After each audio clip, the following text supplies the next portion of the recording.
Guard your powerful Sony A1 from everyday brand tear while giving it a unique look with this easy camera skin application guide. First, gather your essentials: your Sony A1, the camera skin kit, and a clean, dust-free workspace. Make sure your camera is turned off and the battery is removed. Carefully inspect your skin kit. Each piece is precisely cut to fit your A1's unique contours. Start by gently peeling away a small corner of the largest main body piece.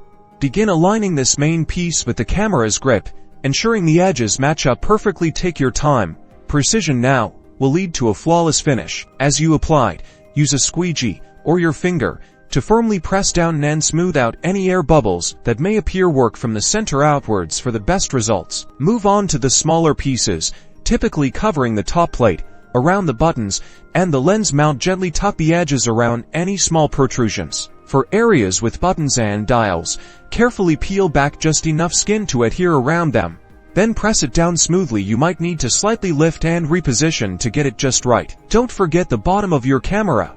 Paying close attention to the tripod mount to ensure it's still fully accessible. Once all the pieces are applied, give your entire camera final gentle press to ensure every edge is securely adhered. And there you have it. Your Sony A1 is now protected and personalized, ready for your next photographic adventure.